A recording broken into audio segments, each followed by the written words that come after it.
I am here today brilliantly with Dorie Clark, who is a keynote speaker. She teaches for Duke University's Fuqua School of Business. She's the author of Entrepreneurial You, Reinventing You, and Stand Out, which was named the #1 leadership book of 2015 by Inc. magazine. A former presidential campaign spokeswoman, the New York Times described her as an expert at self-reinvention and helping others make changes in their lives.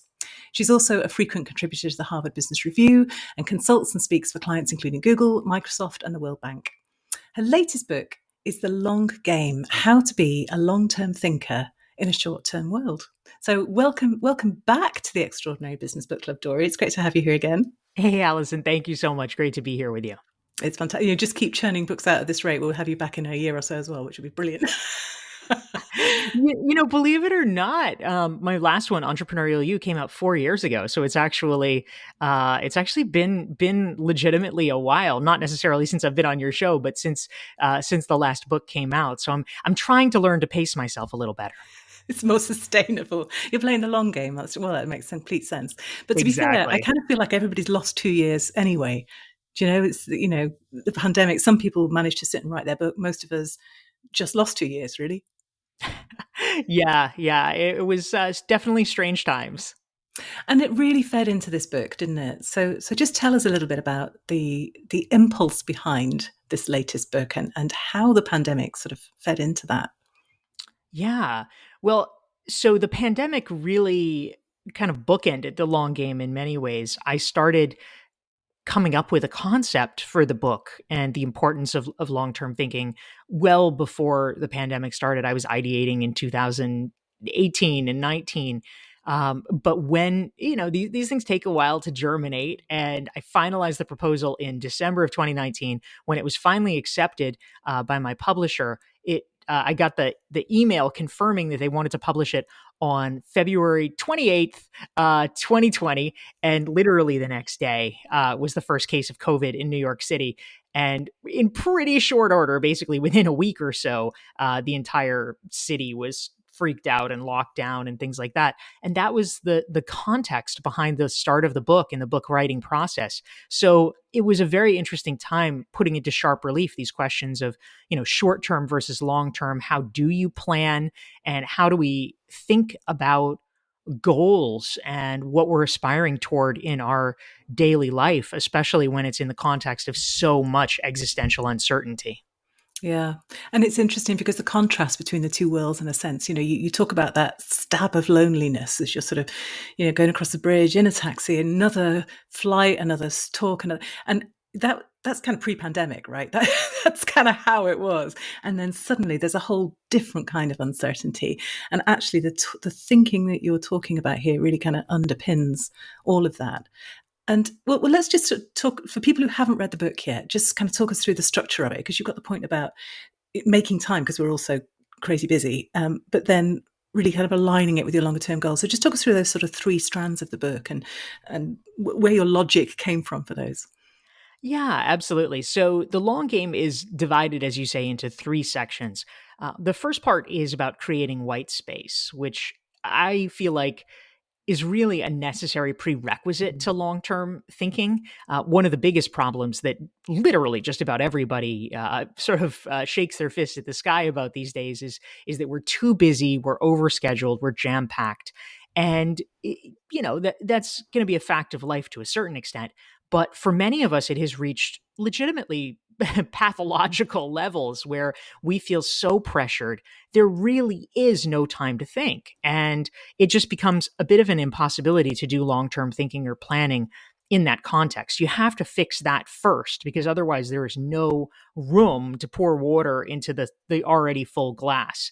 So it's about extricating ourselves from some of those false obligations and creating white space.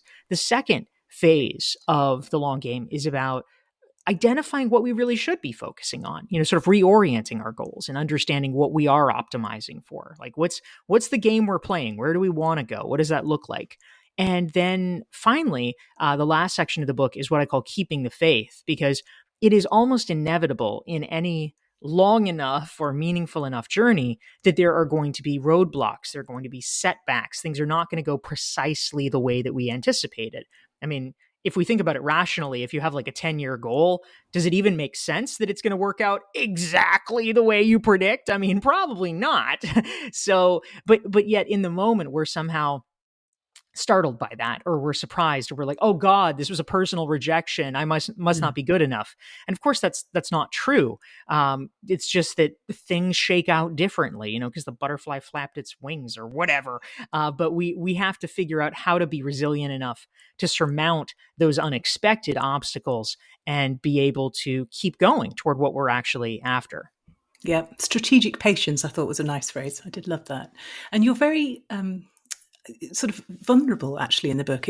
I was quite moved the way you talk about the slog that you went through to get to where you are now. It's encouraging in a sense, but that sense that everybody that you look at who seems to be doing brilliantly has been grinding, has been putting the work in consistently.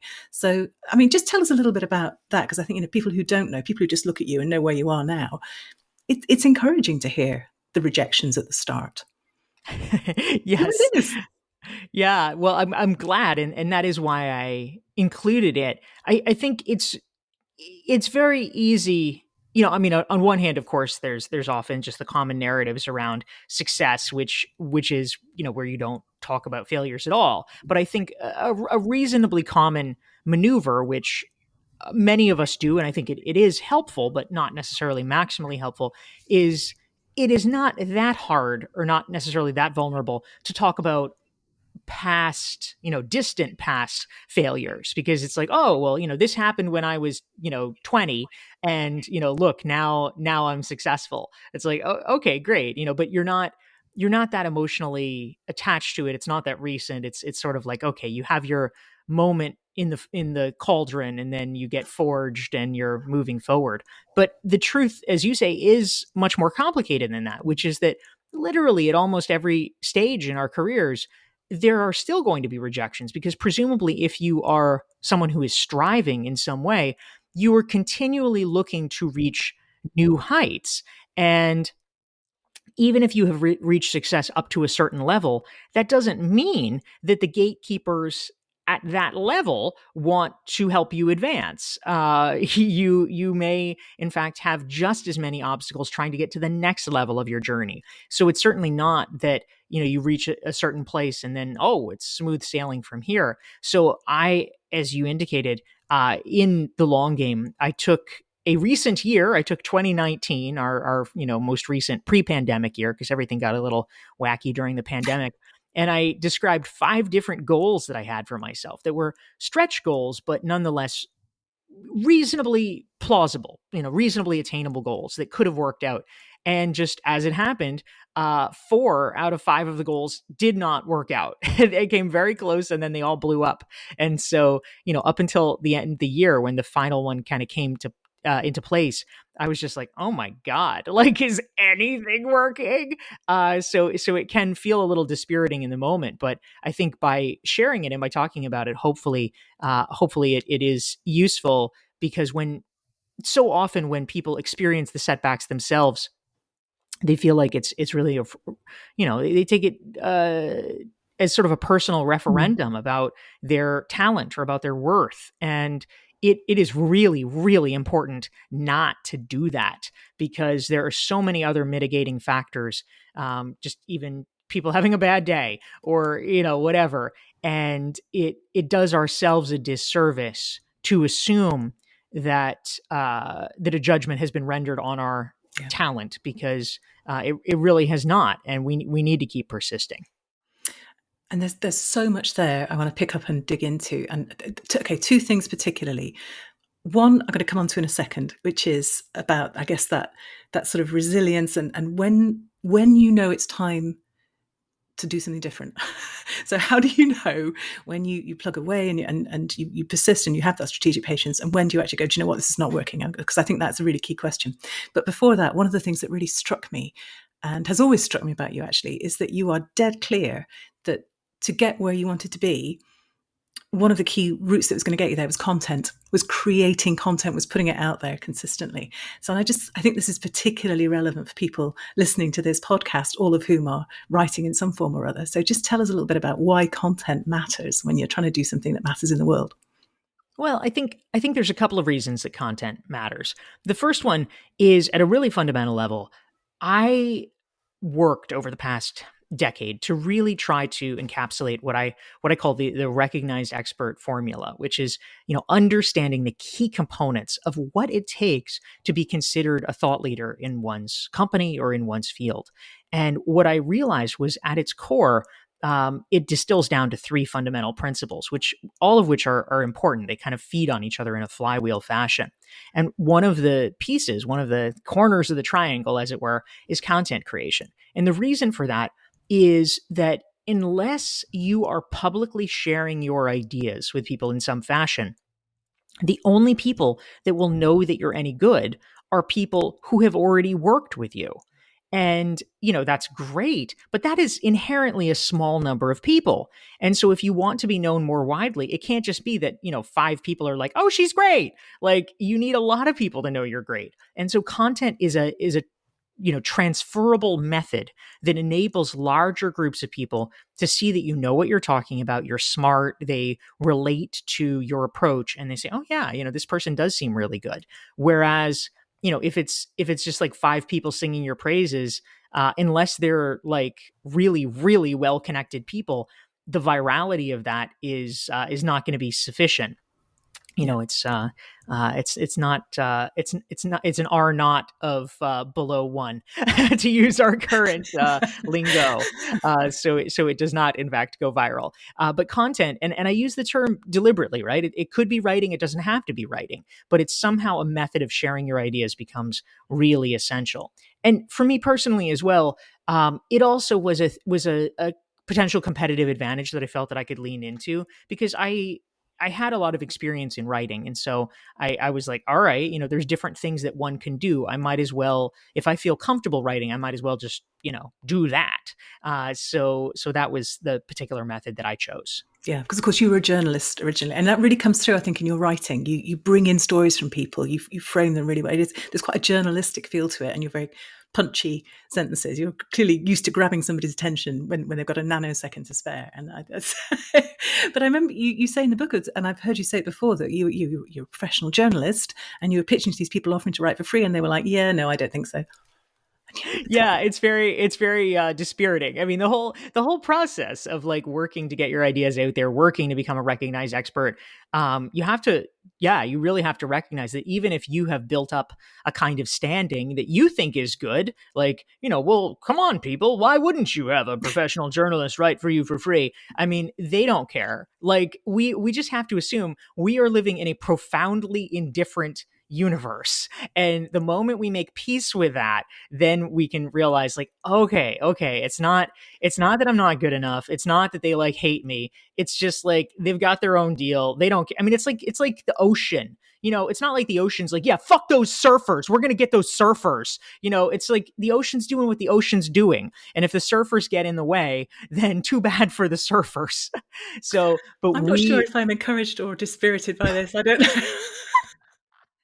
well, I mean, I would like it better if we were in a benevolent universe of gatekeepers, but nonetheless, I think that it is encouraging to me in the sense that if we are reasonably persistent, and if our quality is of reasonable quality, which I am assuming, like, sometimes people think like, oh, they have to be the best, the most talented. No, you have to be talented enough. I know I'm not the best writer, I'm a good enough writer, but you have to be good enough, and you have to be persistent. But if you combine those two things together, then you if you keep putting yourself in new situations, eventually there is going to be something that clicks. I mean, very much for me, it was not, I mean, these editors, right? They didn't know me. They didn't care. It's not like anybody was like, oh, let's do Dorie a favor.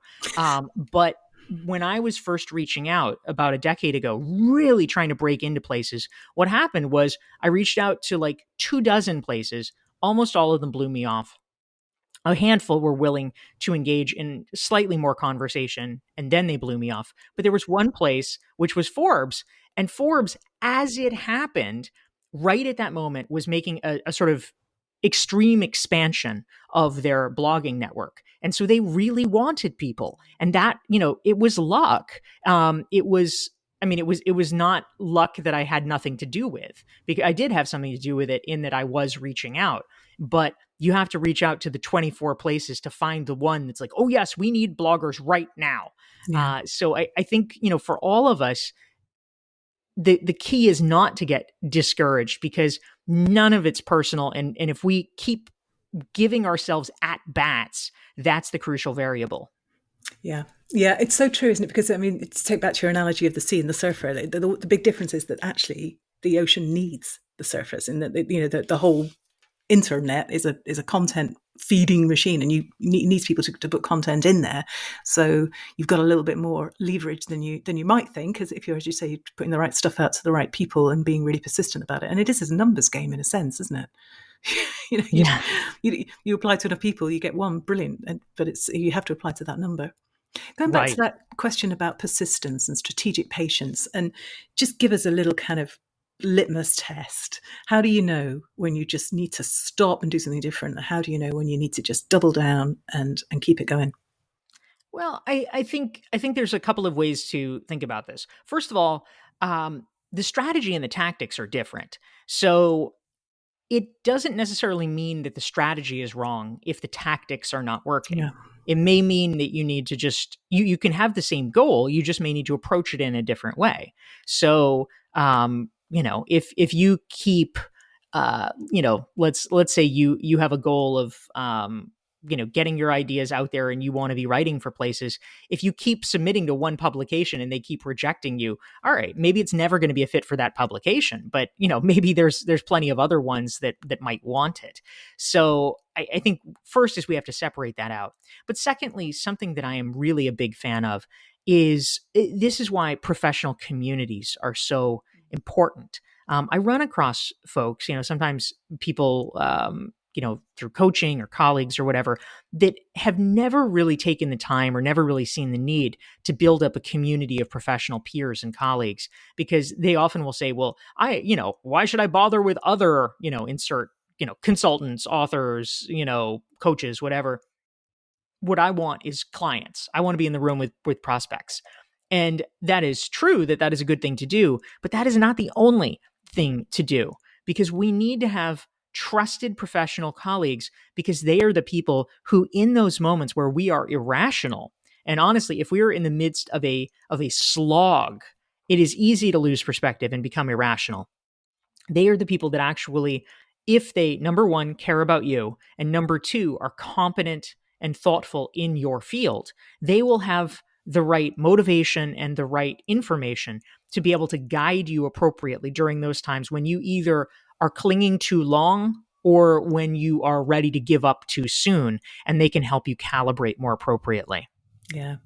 The point that you make in the book about networks it really challenged me, actually, because I think I'm not good enough at this. And I love, you talk about when you moved to New York, you didn't know anybody in terms of friends, so you created this network. You started the dinners and you had people along, and it's just a really good challenge. But that point you make as well about the reason that you connect with people and the infinite perspective. So not because they have something immediately that's useful to you, because that's such a turn off, isn't it? When you meet somebody and you email and go, no, hey, I wonder if you can get me into this organization that you're part of. But just connecting with people because you're following your interest, or you think that they are just worth knowing, and there's no agenda there. I thought it was a really wholesome way of thinking about networking, and much less made you feel less unclean than most of the most of the ways that you think about networking. Yeah, yeah. Well, thank you. I mean, yeah, if we think about networking, I mean, and this is not just a frame, this is literally how I think we should think about it. If we think about it as how do you make friends as an adult, which is, incidentally not an It's easy not thing to easy. do. Yeah, we've You just know, moved. I can tell you, it's not easy. Yeah, absolutely. Yeah, so I mean, I think more people would be interested in that. That's a sort of nice thing in one's life.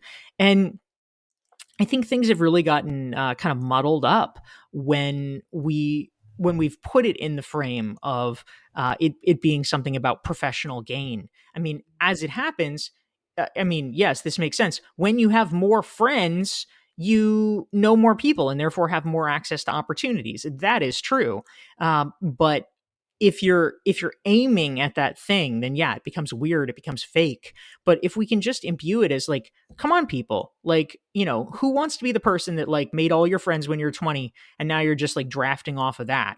Like, that's kind of lousy. Things change, I mean, there's a lot of people out there that are lonely, that don't have enough friends. And and I don't mean losers, I mean like really nice people, but it's hard to make friends as an adult. And Mm. so if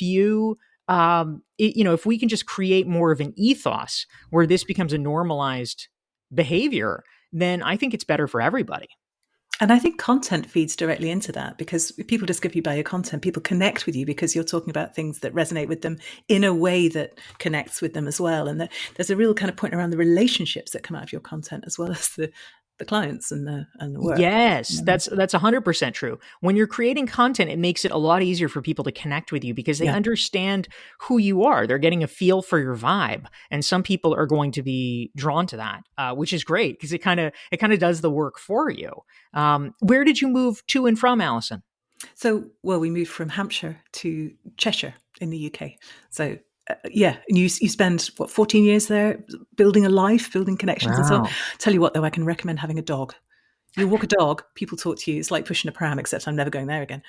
So, yeah, that has been Yes. really helpful.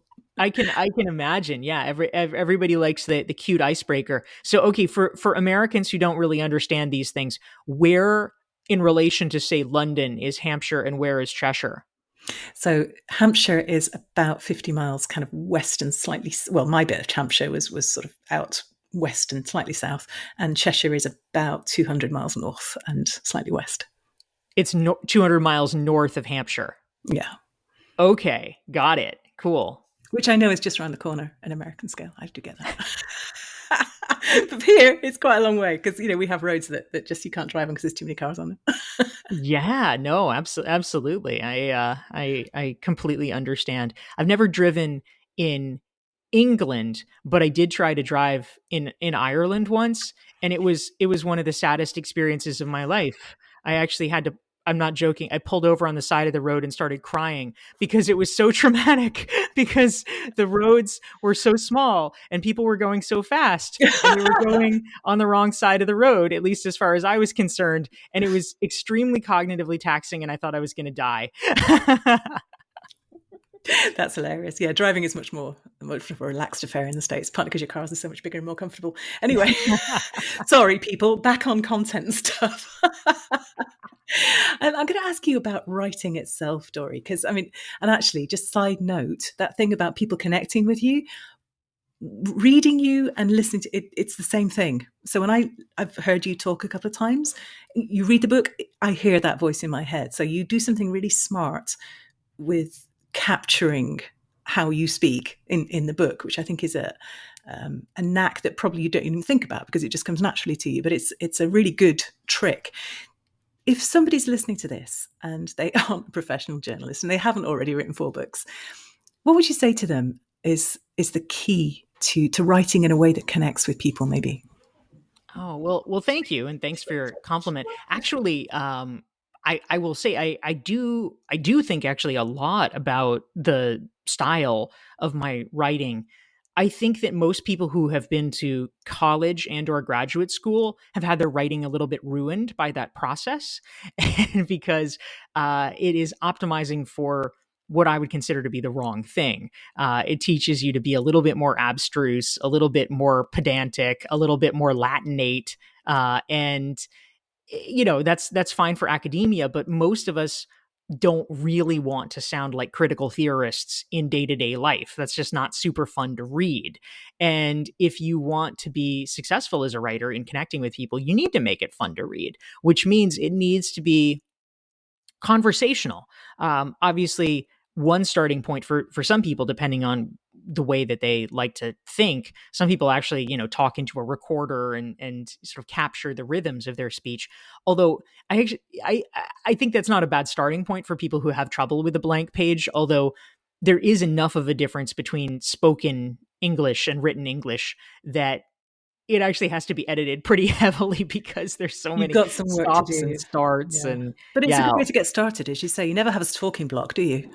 Yeah, yeah, exactly. But yeah, I've had to really consciously work to make my writing conversational and feel like, okay, I'm writing to a person, and to make that to make that connection. I would say also, as part of it, something that I literally did for the long game was I reread The Tipping Point by Malcolm Gladwell. I mean, of course, he's a beautiful writer, and part of what makes his work interesting is that his business books read like detective novels in some way. There's sort of cliffhangers, and it's sort of exciting. You really are propelled forward because you want to find out more about what's going on.